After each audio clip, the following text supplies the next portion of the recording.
What's up, everybody? Welcome to another Homestead from Scratch Sunday night, and joined by John Tejan, DJ Cattle Company, and Farmer John on X. And just got back from doing this unvaxxed singles meetup up in Manchester, Tennessee, at the Old Stone Fort State Park up there, which turned out to be a really cool event. I really enjoyed it. Excellent. Got some more folks that are interested in coming and checking out our Freedom Cell, and also people that are interested in coming out to check out what you have going on at your farm. And also, Scott Armstrong had an offer to do some videography for you. Wow. As a way to build his portfolio, because he wants to get a videography business going. So Cool. So I told him I'd get you linked up together. So absolutely. And everybody loved the beef, man. So okay, good. I forgot to ask you how that went over. I'm glad they so you just made a bunch of hamburgers, huh?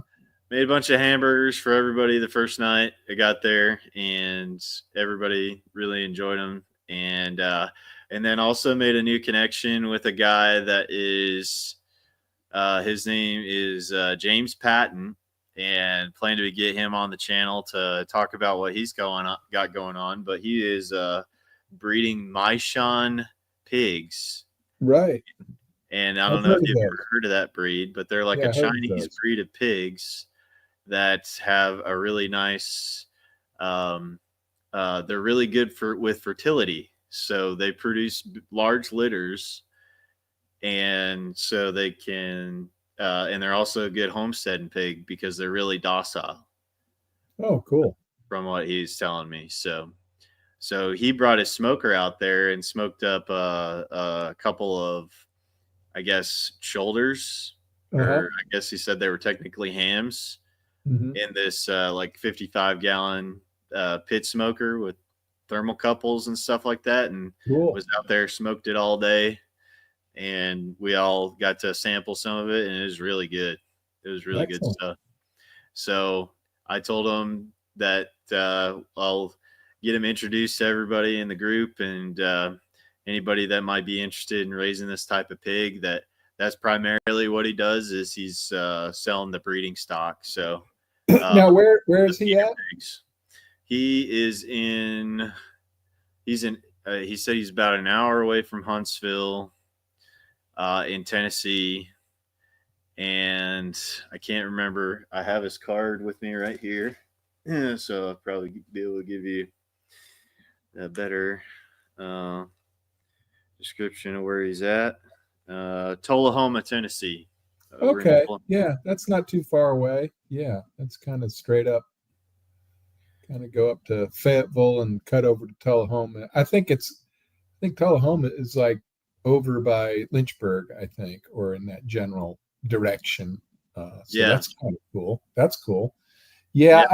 I'm still, toying with the idea of pigs. I haven't quite settled on it, but it'd be nice to raise up a few just to keep the freezer full.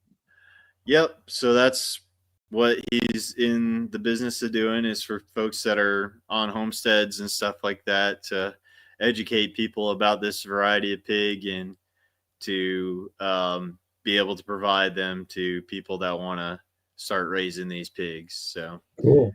And he's raising them in a regenerative way by doing like you're doing, moving them in different paddocks throughout the pasture, and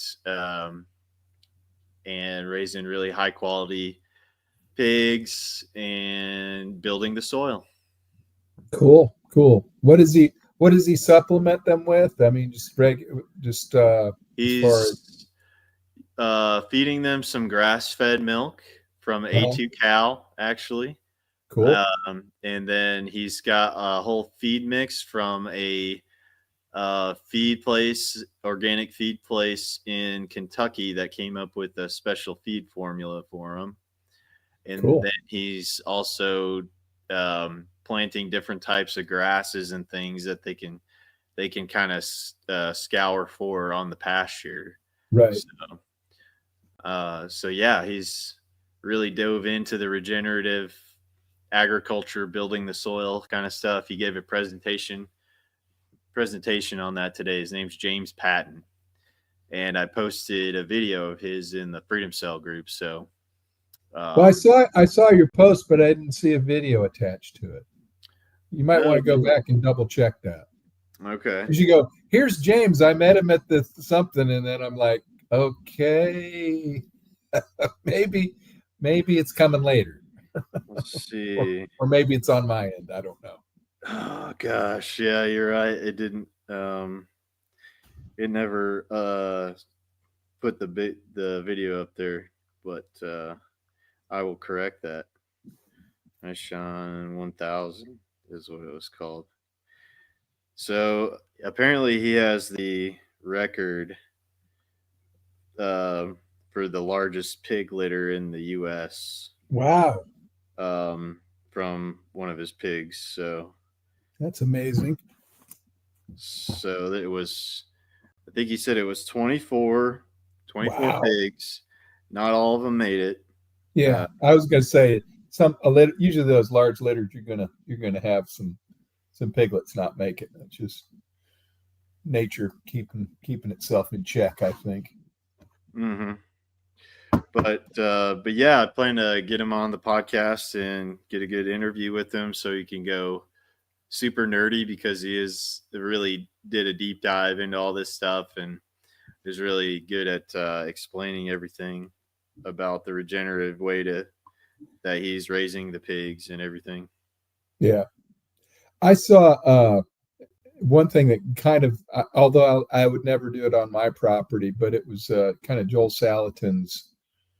He did a presentation, I think, at a conference he went to about doing pasture raised hogs, and it was like, it just made so much sense. It's like, okay, you just got to set up the paddocks and keep rotating them. And it's like, this is going to be your investment. This is going to be how much if you lease the land, how much the lease is going to be, how much you're going to be when you sell it, and this is how much money you can make. He says it's real easy. The number, it's all just numbers. Obviously there's work involved, but he goes, you can get it done fairly easy. If you have some, you need a little bit of infrastructure. You obviously need access to water because all animals need water. So that's the main thing. And then just, pasture and supplementally feed them and then rotate them. And it's like, he even showed you how to build the paddocks and the most efficient way to rotate them through. And it's like, man, I mean, the thing is he's done that, and it's like, he's just not, I could tell somebody they could do that, but I've never done it. So how credible am I, but it looked very doable. And he had it on a whiteboard, just like, this is, all the costs and then how much the total cost was. And okay, now you're going to have 40 hogs at the end of the season and how much they're going to bring. And it's like, hey, you can make, $15,000, a season by doing hogs this way. It's like, wow, Amen. And it's even more, once you get the infrastructure built and paid for, the next year you do it, that cost is taken off the top, so you're even more profitable your second year. Assuming, the thing is how damaging and what type of hogs you get on that property. And, is the rest over the winter and on the off season going to be enough for the ground to recover? Because they can be fairly damaging. Right. And a lot of when I went out to Polyface Farm, they showed how they're using the hogs on basically the edges of the forest to kind of do the management of how clearing the trees and them through the forest, because the hogs are good at, like, kind of, they're good at doing what they do, which is rooting. And they root up the ground. They actually bring up some of the seed bank that was in there and dormant, and some of the grasses that may have been dormant in the seed bank in the ground was was something that he was talking about. But yeah, I saw one of his videos, and he was talking about that. Basically, the only thing you really have to do is cut down a few trees just to get a little bit of light on the forest floor. So when they do turn it up, it's actually, not too shaded out, and it'll start growing back pretty. But he even said, he goes, talking about the seed bank, he goes, I've brought experts from the university out here, and there's grasses they've never seen before, and they don't even know that even exist. He says, these are the seed banks, hundreds of years old, and they'll come up, and he goes, I've got grass that nobody's ever seen before. Yeah. And he goes, these guys, these experts come out, and he goes, what's that? I mean, they're even stumped, and they're the experts on plant, plant physiology and stuff like that. And they're like, what the heck is that? Yeah, it's pretty incredible what the animals can do. And it really is the fertility and building that soil food web over time that can really be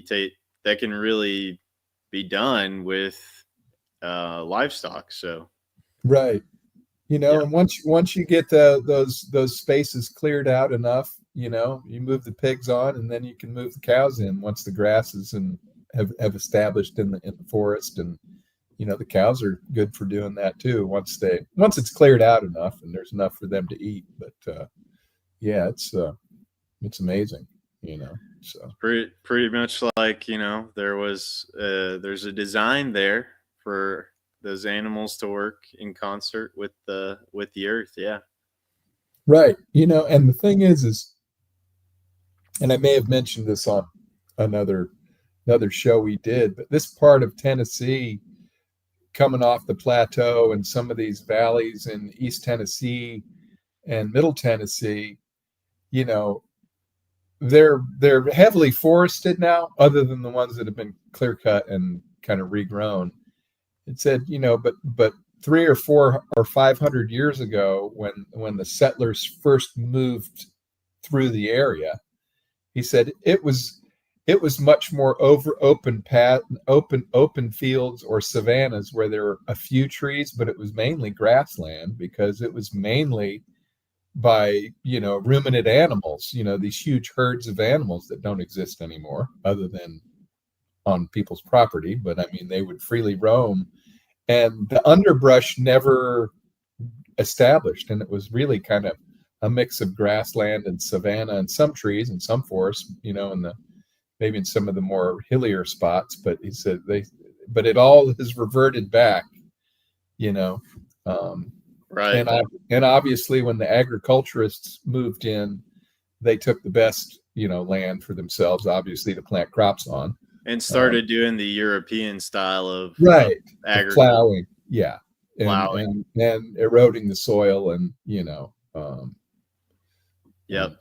and it takes a long time to build it back, because as to where we are today. Yeah, right. Because the thing is even as much as 100 years ago, or even less than that, maybe, that for people who lived on the land, that's a whole nother rabbit hole we can go down. Is in order to get the most out of their land, they had to raise cash crops, and one of the biggest cash crop, or one of the bigger cash crops, was corn or wheat back then.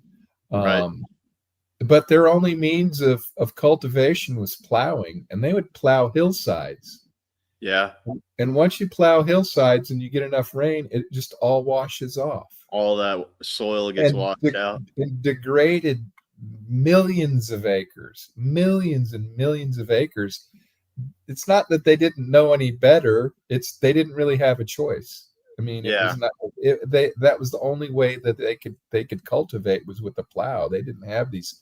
They didn't even have a tractor, right? They just had some mules and a plow, and that was the only way they could manage the land. And it's like, you say, well, you shouldn't be plowing on a hillside because it's going to erode. It's like, well, I'm poor, and that's the only land. That's the only land I got. Is hillside land. So you can't be too hard with what you have. Yeah. yeah, you can't be too hard on them because they did what they knew to do to make money and make a living off the land with these cash crops, Mm-hmm. Mm-hmm. but it kind and I don't want to segue to that, but I had been thinking about this because you read history or you hear people's commentary about people 100 years ago or whatever. But the great thing about the United States and the revolution that it brought to the world was private property ownership. Private property, yeah. Private That's property that rights. we had unlimited land, and during the uh, the land grab out west. I mean, it was free. The homesteading land, it was like you go out there, you stake it out, and as long as you live there for 7 years, it's yours. It doesn't cost you anything. They weren't even taxing you. They just wanted people to settle the land. And it's like people, now you take the mindset of people today, and that's an impossible dream, right? From somebody to say, hey, if you go out to Kansas and stake out 40 acres or 100 acres or 1,000 acres, and that's yours, and you go to the land office and say, that's my land, I've got it staked off, and you live on it for 7 years, it's yours. Imagine people's like, you got land for free. Now, it was rough to, you had to deal with Indians, you had to deal with all sorts of hardships, but it's like, but it was yours. And people are bitching because the price of land is so expensive, and rightly so, by the way. It's expensive, but it's like, I think people nowadays feel as though they've been screwed over and they don't have the ability to own private property like that anymore. And it would be, it would be great if we could come up with some sort of system to change that. But then again, I'm not for taking rich people's land because somebody decided you have too much and you need to share it with other people. That's a shitty solution too, right? Yeah. Because who's going to say that I don't deserve the 30 acres I live on, and we need to subdivide it and give it to other people? I think the capitalist model works really well. We just need to tweak it and get people owning land again. I don't have the answer for that, but and hopefully somebody does without it being, a heavy hand of the government coming in and taking your land and giving it to other people, because that's just not right either. Although I think the millions of acres that Bill Gates owns, I think we could probably take that and nobody would really be too pissed off. I think you're right about that. Because I was watching a video and somebody said, it's like, Bill Gates is I'm not one of these people who said, well, they're pure evil. They're just very misguided, and they just have their head up their ass, and they're just not. He's supposedly a smart man, but it's like, you're all into this alternative food and alternative energy, and it's like, you have millions of acres. You know what he doesn't do? He doesn't plant trees on that land, which can can do more for improving the environment than any other lab experiment that he does on fake cheese and fake meat and whatever that he thinks he does. And it's like, he's just not a good steward of what he has, I don't think. I guess that's what it comes down to. It's like, that he could do great things with that land, because guess what? He doesn't need the money.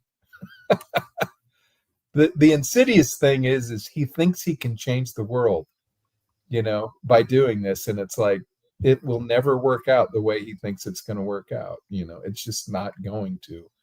And, but he's still going to try it, but yeah, getting private ownership of land back into people's hands is something, again, it's a great goal, but there are a lot of landmines along the way, because you got to take it from somebody, and that's not a good thing either.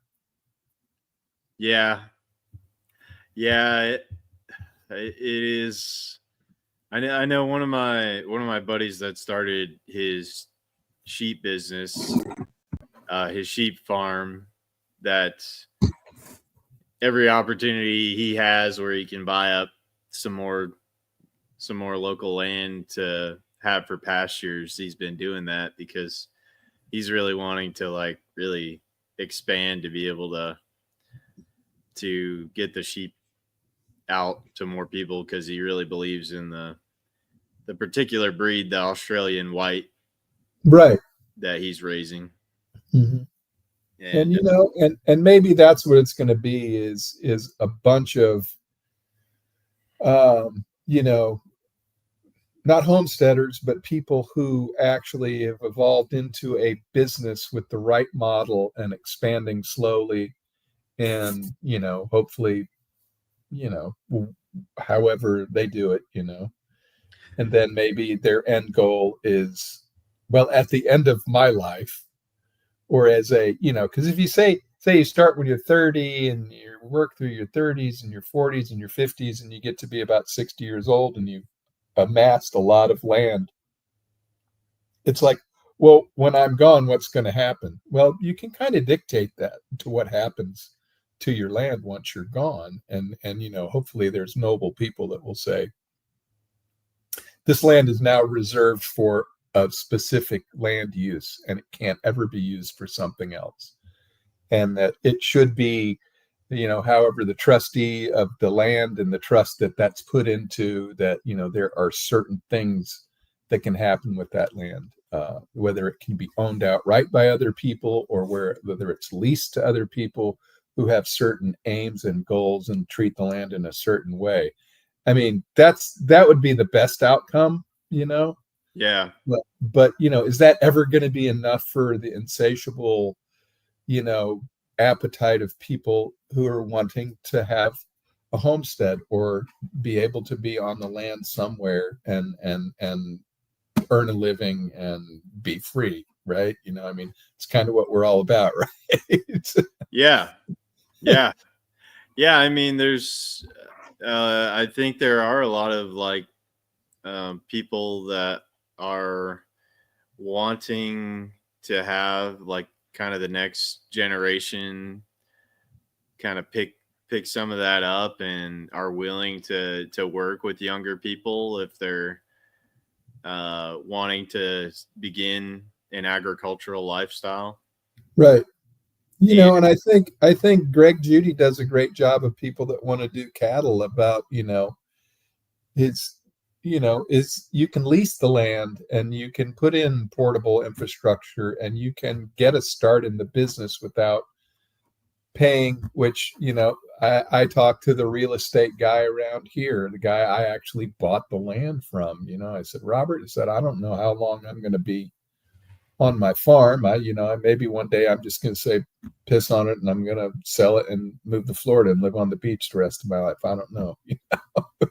Who knows what the future is going to bring? So I'm just like I asked him, so what is land like mine going for? But, about this, he goes, well, the way you've got it set up, and, you got a couple ponds on it and it's open pasture and there's not many trees you got to deal with. He's like, it's like 10,000 an acre. And that's a lot of money. Yeah. That is a lot of money for somebody who wants to start out. And, because it's like, well, if you're going to have a homestead, you're going to probably need more than 1 acre. Yeah, it would you probably need.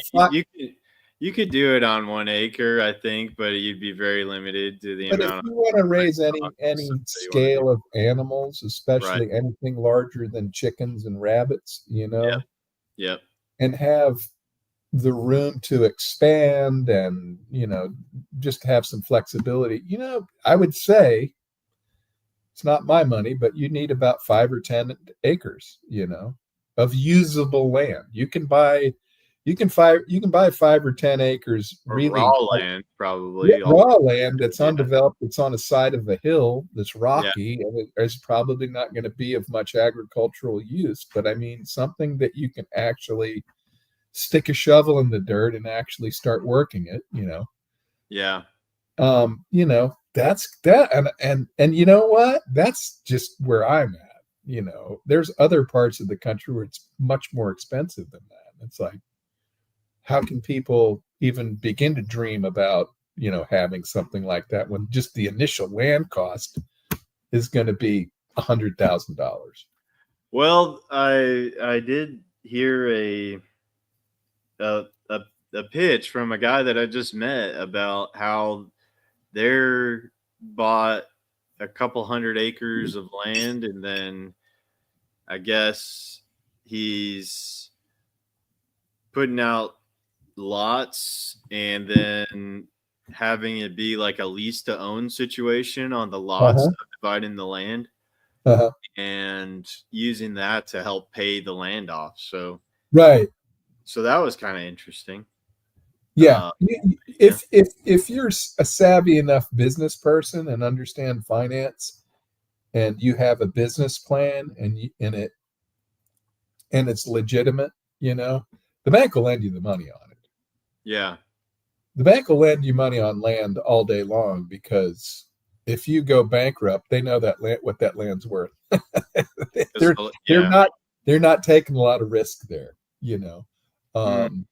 And if you have a decent business plan of, well, I want this 100 acres and I'm going to subdivide 50 of those acres into 5-acre plots, I'm going to put in some infrastructure, roads, whatever, to get people access to this land, and then sell it or lease it, and there you go. So, this is how much it's going to cost, blah, blah, blah, blah, blah, blah.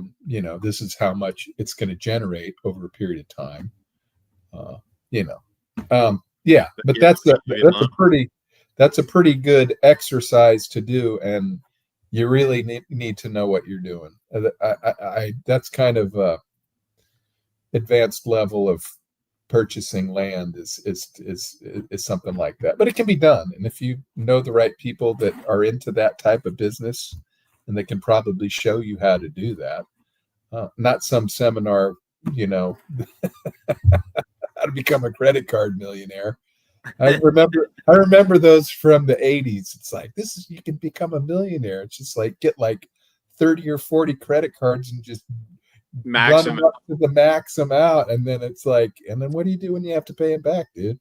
Just don't pay $1 million. Hopefully that $1 million that you got, you're going to be able to pay. But anyway, I think there's some, and I'm using this in the proper term, schemes that actually work. Because the difference between a scheme and a scam are it's a thin line, But yeah, I think, I'm going to start doing some thinking on that, because that's really, once I started thinking about, when a lot of people, I wouldn't say most people, but I mean, I don't know what the statistics are, but land ownership used to be almost a birthright, Right. Other than people that lived in a city, that was just kind of the way it went, and it's like, it developed a certain mindset. It developed the culture in a particular way. And once we started losing land ownership, I don't know when it started, but, probably after World War II. I mean, the urbanization of the population and people moving to cities, I mean, by default, they just sold their land to whoever and moved to the city, right? And then, it would be nice to be able to find a way to get people to be able to do that, effectively, if you have a plan, because it's a little bit harder. It's not harder to get. The bank's going to lend you the money. It's, can you make it work? Are you going to have to still have a 9-to-5 job and able to do it? Yeah, most likely, especially when you first get started. Yeah, you definitely will. It might take you 10 years or more, and as long as that is okay with you, and you're willing to put in the work, you can go buy 10 acres and build a house and, make it productive and start making it generate money. And hopefully, you know, even somebody like Logan, he's not here tonight, but he's doing that, but he's also working though, Yeah. because he still has to generate cash, to pay for day-to-day needs for his family, Right. but a large part of that is coming from his property, and he's, doing, what he can to feed his family that way. And I think he's an example of how you can do that, but that's not for everybody. It's hard work. It's really a lot of hard work. Exactly. I think, if somebody were to, who kind of want to do what we're saying, would shadow Logan for a week and see what he does, including the work he does during the day. Yeah. And go, can you do this? 365 days a year, no vacations. Yeah. Or maybe a small vacation, because when you're on the land, you just can't up and go, hey, honey, let's just go away for the weekend. That takes some planning. It takes, and sometimes even planning is rough. So I think that gives people would give people a really good, clear-eyed look at what it's going to take. Yeah. Because it is very romanticized and people think it's idyllic. And, that chasm between the idea and the reality of it is quite a big thing. That's, I mean, found out personally myself by getting a piece of land and then working on developing it, and, struggling with lack of resources, and just,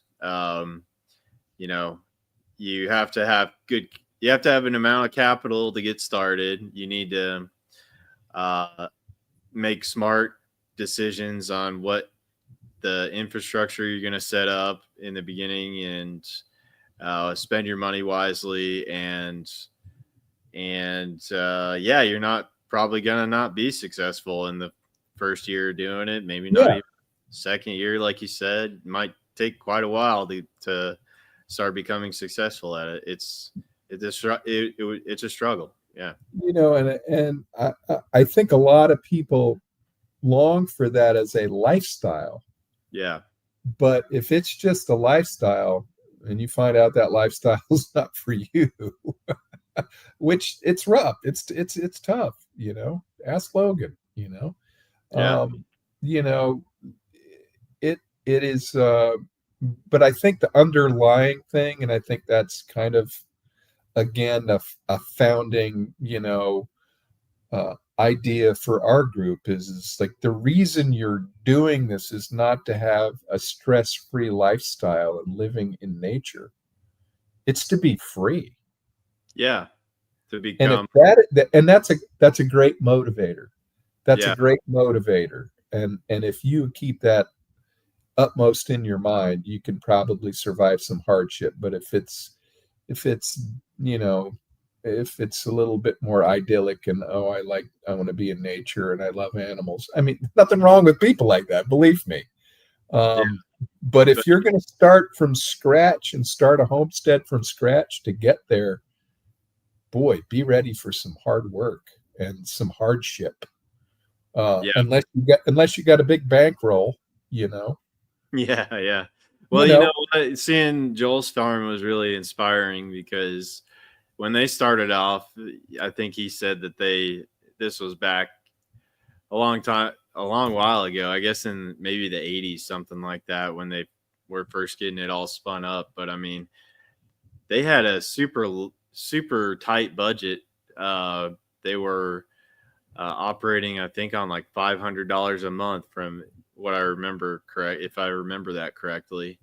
And they just scrimped and didn't do anything extra, and they had to make a lot of sacrifices. But once I think they stuck it out, and kept moving forward and just kept figuring out how they could make it work.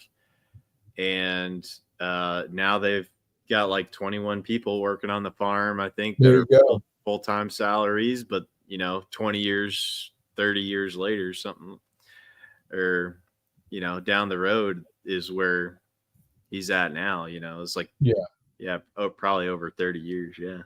Yeah, I mean, to get from point A to point B, it can take a long time and it can be hard. Mhm. For me, fortunately for me, I started late in life, so the majority of my working life was already behind me, and I had some money to buy the property and build a house and buy some cows.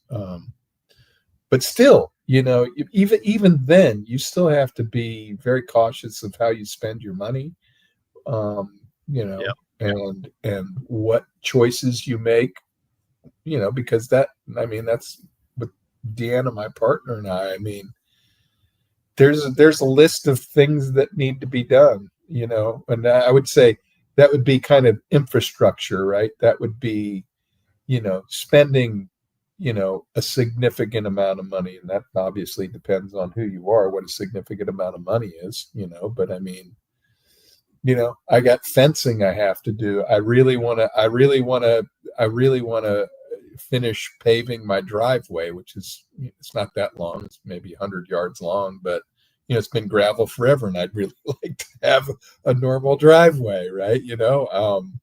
I need to get more irrigation. I'm this close to buying a tractor, which is a huge investment, you Yeah. know. And I never said I would never get a tractor, but I said I would go as long as I can without buying one. And I'm kind of at a point now where I think I need to. But anyway, you're always prioritizing these, how are you going to spend your money, not just your day-to-day budget, but the big Long purchases term that ideas of infrastructure. that move your plan forward, right? Yeah. Going to the grocery store is not what I'm talking about. It's what's the next thing that's going to move us forward in our vision of what we want, and those, and if you knock off just one or two of those a year, you've made some really good progress. They can't be all done at once because money is not unlimited, at least Yeah. not for the people I hang out with. Yeah. Um, Yeah. so, having the discipline of prioritizing what needs to be done. And the thing is some of these things have been on this list for a long time. Right. And they get moved up and down. And then it's Well, like, you mentioned a good point, is that, just having the list, writing yeah, it down, writing it because down is going to give you the motivation to start working down that list. And there's something about putting pen to paper that will help you get whatever you're trying to accomplish done. I know in my own life, whenever I'm able to write something down for one of my goals, that it makes it easier for me to get that achieved. That gate that I just set up on my property, that was because I wrote it all down. I wrote down the materials I need to pick up, the things that I needed to do, and I had that piece of paper sitting on my in the office at work, and sitting in front of the computer screen that I checked the jobs that I'm working on. So it's sitting there in front of my computer screen, and it sat there until I got it all done. So right, yeah. because there's some people I know that are I guess for a better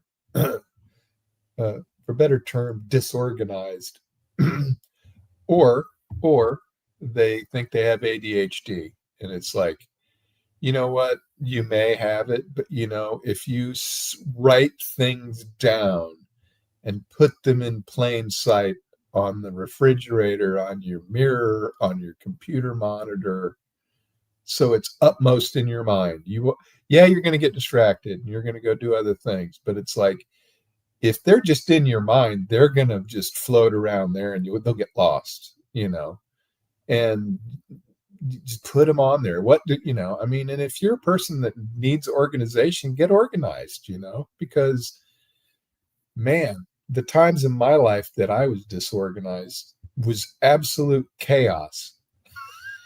Yeah. and you start to feel it. You start feeling out of control. Yeah. Is what it is. And that leads to, all poor aspects of your life. Yeah. poor decision making happens when that happens. That, it's like, I agree. like a buddy of mine, he was worked in our office and he was moving to Chattanooga. He was going to work from home. And it's like, I'm going to move to Chattanooga because I guess his son lives there or family or whatever. And he found out he got 2 weeks notice from his landlords, like, you need to be out because, we've sold the building or something like that. It was like a real short period of time. And he's like, well, I'm going to go down there and look for houses. And I'm like, dude, do not try to buy a house on a 2-week time frame. You will make a bad decision every time. Yeah. Go find an apartment and live there for a year and start looking for a house. He wasn't even looking for land. And it's like every time you panic and have to make a decision and you're not intentional and organized about it, 9 times out of 10, you're going to make a bad decision. And he's like, you know what?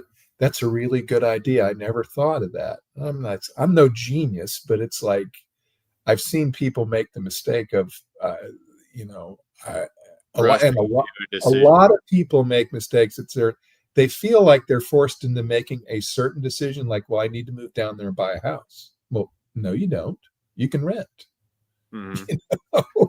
It's like, well, but no. If you're giving yourself a little tiny window to search for a property, it ain't going to work out for you because you just can't. You can't do that in that short period of time. You just can't do that. Yeah, it's definitely good to go scope out an area, and I think I read a couple books on it where they talked about, you want to figure out a way to stay there overnight some way to kind of see how everything is operating in the neighborhood, and drive through the neighborhood at 9 or 10 o'clock at night. Yep. Is it quiet or is it chaotic? Because that's where you're going to be living. Yep. Same thing. Even with renting an apartment, you never know what an apartment life is going to be like. Looks like great in the daytime, and then you drive through there at 10 o'clock on a Friday night, and people are shooting off guns and drinking beer and throwing beer bottles all over the place and blasting loud music. It's like, yeah, I'm not sure I would, or maybe you do want to live there. I don't know, but most people probably don't. But yeah, it's don't rush to a decision or don't feel pressure to make a decision, especially if you're putting that pressure on yourself. It's like, you don't have to do that, man. You can take your time. There are alternatives because, buying a house, I mean, what is that, like the largest financial decision you're probably going to make in your life? And you're going to squeeze it down to 2 weeks? Not smart at all. But that being said, and I'm thinking, because I think of the times I bought houses and the search process I went through, and it's fairly intentional. I did get rushed at one point, but it ended up working out okay. But I rushed, meaning I had 6 weeks to find a condo to live in Nashville, and they were all over the place. I just had to find the ones that were in an area that for a price that I wanted. That was reasonable for you, yeah. But my dad, I grew up, my dad was in the military, and we were moving all the time, and it was like that. I mean, there for 4 years in a row. I think I was in the 5th or 6th grade, and we lived in Florida, and then I was in the 6th grade in North Carolina. I was in the 7th grade in Alabama, and I was in the 9th grade again back in Florida. So it's like, that's buying and moving a lot in 4 years, 4 times in 4 years. And it was like, damn. Yeah. Then we were there and then moved overseas. But it's like, but he was in the military, so he had a little bit of help, assistance from the government and finding houses and financing and all that other stuff. So it was a little bit different, but it was chaotic, man. I mean, I'm sure the stress was, pretty palpable for him to make those decisions. But I don't remember him making decisions. I was just a kid, I was like, oh, new school, new house, new neighborhood. Yeah, I think about right. Well, that would be tough for you as a kid because every time you move, you have to make new friends and. But but it was the best thing to happen to me because it built a lot of resilience in my character of and going to introduce yourself to people. Yeah, because imagine if you live in the same small town your whole life and then you move away to the big city and it's like your friends have been that little circle group of friends. Your friends have been your friends since kindergarten, and you don't make new friends because there's no new people in a small town or very few. Oh, that's the new kid, You might have a couple of those, but it's not a skill you develop, right? You're right. And it is a skill. It is a skill. Meeting people, introducing yourself, fitting into new cultures, fitting into new systems, whether it's a school system, because those were vastly different school systems in all four of the places I went to. Yeah. The schools in Florida I went to were private, but the first public school I went to was in North Carolina in 1971 or 72.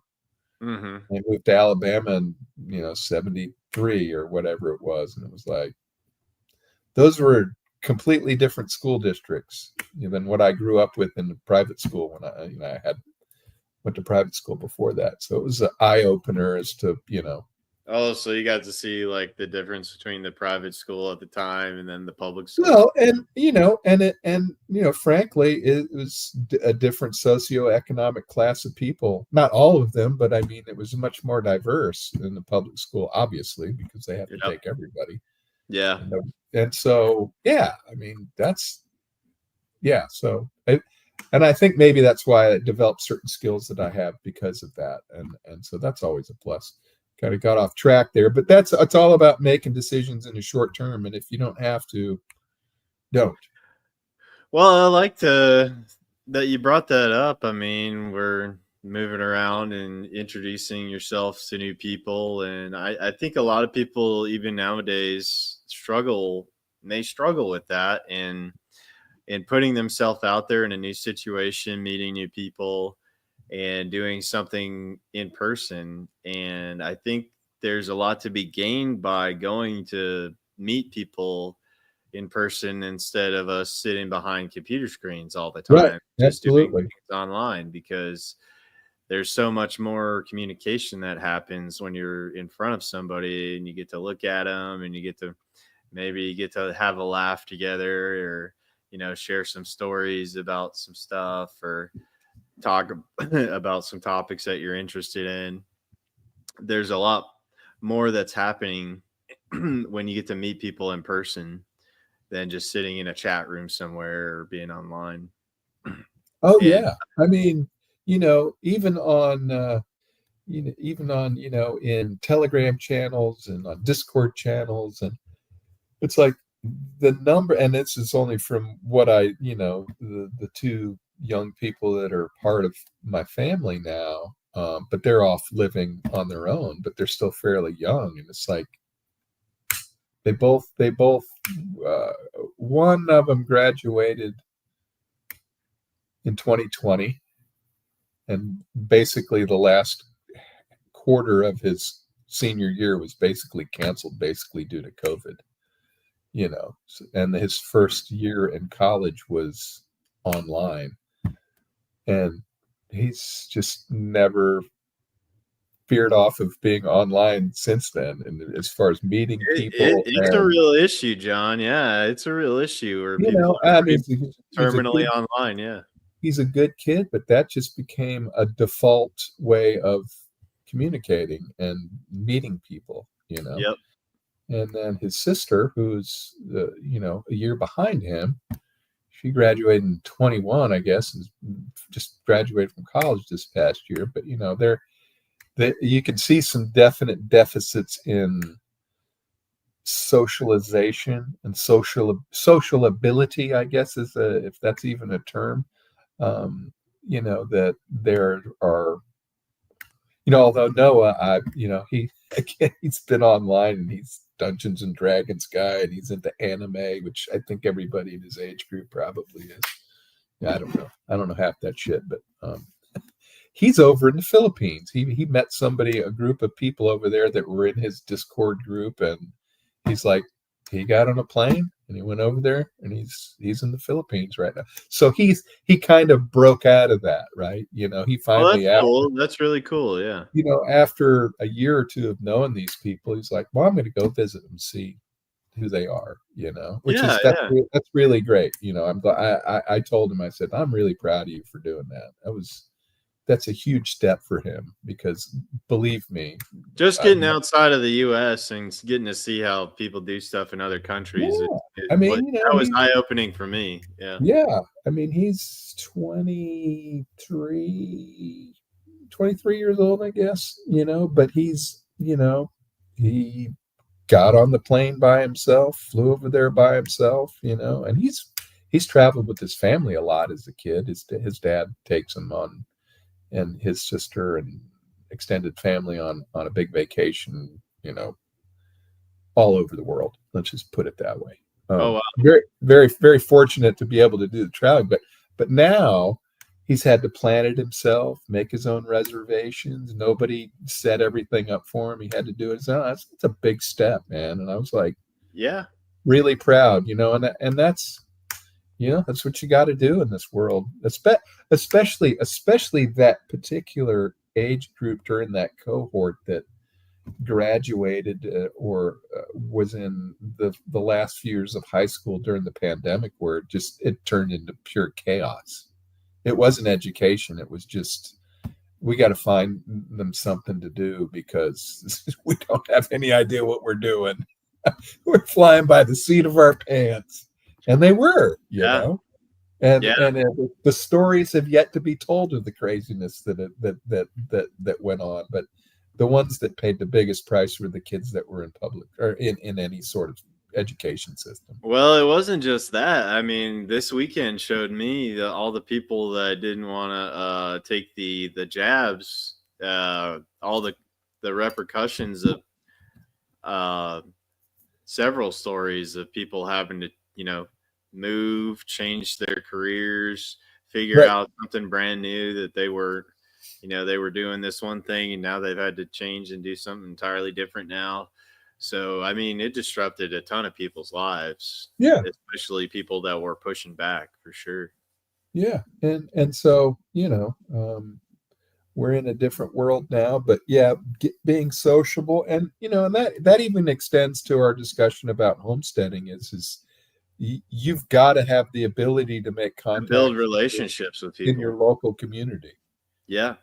And even if it's the guy down at the co-op, or the guy at Tractor Supply, or somebody that can introduce you to somebody else that's doing what you're trying to do, and try to fit into your community the best you can. Because as much as we like to offer people in these discussions on Sunday, it's like nothing is going to beat finding your own people in your own location. Nothing will ever be better than that. Nothing. Absolutely. And, I hope we can be a conduit for that in my local area and having these discussions and going to the events that I'm going to and building, just keep building more people that are interested in these kind of things. And, I am hopeful for that because I see the people that I meet and they're all doing really interesting, neat stuff. So that every time I go to one of those things, it kind of recharges me, I guess. Well, and tip of the hat to you, man, because you just been a networking dynamo the last year, going to these events and finding people that fit our mindset and getting them involved in the group. And, and I know you're going to continue to do that because that's the kind of guy you are. You're really you're a good network hub. You're starting to build quite a network of people that you know, and that's always good. You know what I mean? Because when you started off, you're just like, well, I met this guy and I met this guy and he's interested in doing this, and then we got this guy over here and this lady over there, and it's like, and that's, you know, that's what every group needs. That's what people need, is connection, and you're doing a really great job of doing that. And you know, I'm sorry I don't do as much of that, but you have a little more freedom. Yeah.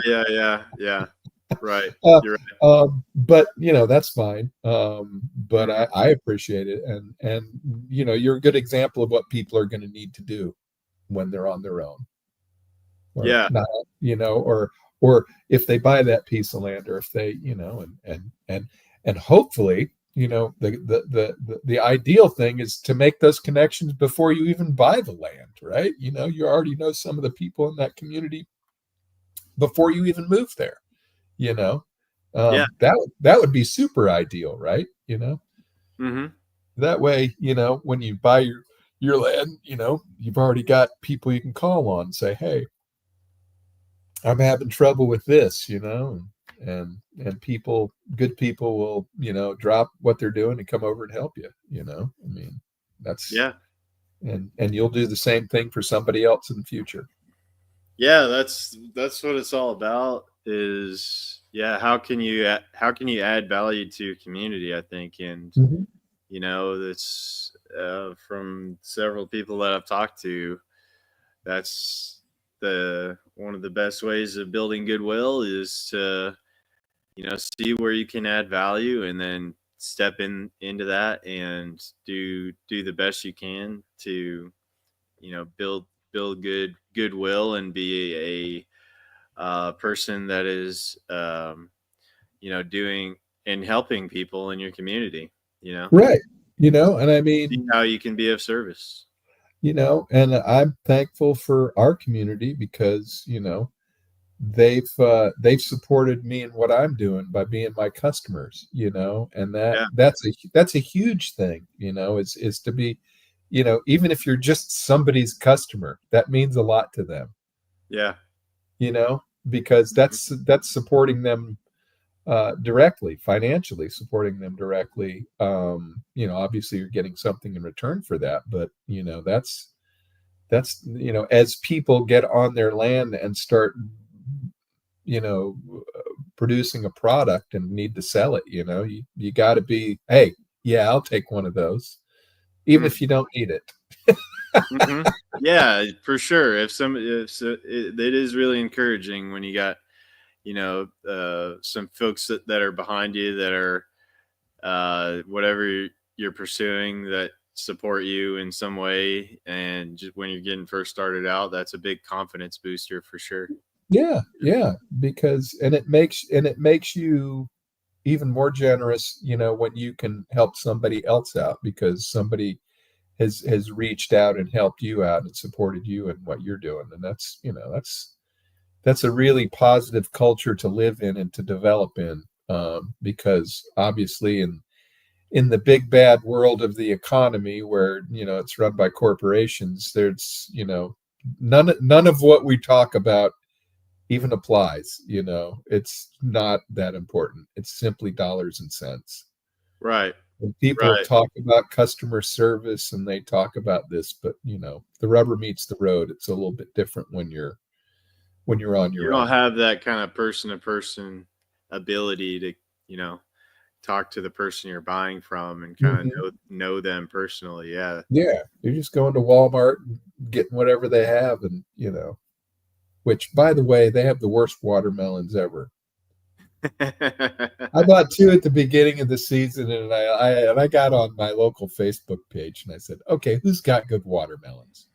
Yeah. Because what they got at Walmart sucks. And the people Yep. are like, oh, so and so's got one. And I tell you what, I've had some of the best watermelons this summer, you know, Nice. because they weren't sold by a large chain store that, you know, picks them when they're probably not fully ripe and they just sit in a container until they wheel it out on the floor and it's just like tastes like Yeah. water. It tastes like watermelon, but it don't have that nice melon flavor. It just tastes like water. Yeah. So support your local people, and that's where it's got to start. Yes, by supporting your local food producers, and that's going to be the alternative to if you see how the food system is operating and how it's making not only just the planet messed up from, like we were talking about at the beginning of the show, the soil erosion effects and stuff from the traditional agriculture, to the treatment of the animals that are on the animal side of things, that if you want to be a part of the solution, you have to support the people that are doing the alternatives. Right. And the difference in the economic value that's created in your local area, as opposed to, exported somewhere, being shipped in from wherever, whether it's, China or whatever, it's like, 'cause again, I saw, a video of somebody, and it's real simple. I mean, we send our food to other countries so they can send it back to us, and it's like, that just doesn't make any sense, man. Yeah. Why are we sending all of this stuff, which, by the way, is subsidized by the government, so large producers can produce it at scale, just to send it to China, so that on a boat, just so they can turn around and make it into something else and send it back to us? I know that's the basis of, Yep. It's like, we already had that. Why are we, I mean, just in sheer energy loss of transporting these huge metric tons of grain, around the world, just to have it end up on the Walmart shelf, 6 months later, and Yep. you paying premium for it. It's like, it doesn't make sense. I mean, it just doesn't make sense. It would be a different thing, if you think of the old idea of mercantilism, of trading the goods you have for the trading of the goods somebody else has, because you had sugar cane in the United States, and they'd ship it to Jamaica and make it rum, and you make it into rum, and then send it off to England, and then they would send a bunch of slaves over here somewhere, whatever the trade was, right? Because they had the only ability to do that. But we produce the food, we can manufacture the food. There's no limiting factor there. There's not like, oh well, we don't have the energy to do it. There's no reason to send it to China, so they send it back to us, other than these shitty trade deals that we got ourselves into over the past 50 years. That's changing now, thankfully. But back to local economies of keeping that money local, as when you're buying food, is huge. I can buy watermelons cheaper at Walmart than I can from a local guy, but it's crap. And once I spend that money doesn't stay in Pulaski. That goes back to, Bentonville, Arkansas, the home of Walmart, and they redistribute it to their shareholders or pay for corporate infrastructure or whatever they do with it. Their own business. I don't care. But if you buy locally, that money stays in the area, and those people spend that money again that they've made in the local area. And it supports, that's the devastation of these small towns across America. They got wiped out by that. You're right. They got completely wiped out by that. Walmart moved in and it destroyed the economies of to where they're ghost towns now. Yeah. If you got a Walmart 20 miles away from you, and all you had in your local area was mom and pop grocery stores, they're not there anymore. Everybody just drives to Walmart. Right. And it makes ghost towns out of those small rural communities. And it's sad, because you drive, and believe me, there's no shortage of those in southern Tennessee and northern Alabama. We drive through them all the time. Yeah, there's about a Dollar General on every corner now in kind of the rural areas. Yeah. Well, that was the second Walmart, wave. Dollar General. Well, see, that was the second wave. That was the genius of Dollar General. Is like, we'll put the Dollar Generals in places that are too small to have a Walmart. And then it's just like the plague, man. They just descend on you like locusts. There's one on every corner. Yeah. Anyway. All right. Well, about an hour here, John. You want to tell everybody where people can find you and follow you? Yeah, you can find me on X at Soul Survivor 78, Grass Farmer John. And I'm here on Sunday nights. I'm at our local Freedom Cell meetup once a month, and we're here to do business. Yes, sir. Yes, sir.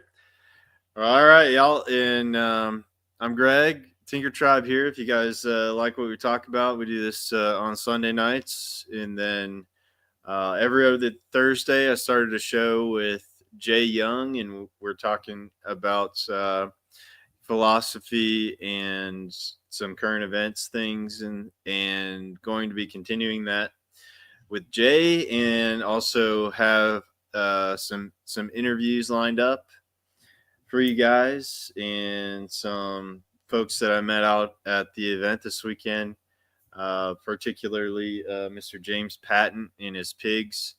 We'll be bringing him on in the future for one-on-one interviews. So stay tuned for that. Like, subscribe, share if you got value out of this, and we'll catch you guys on the next one. Peace. Peace.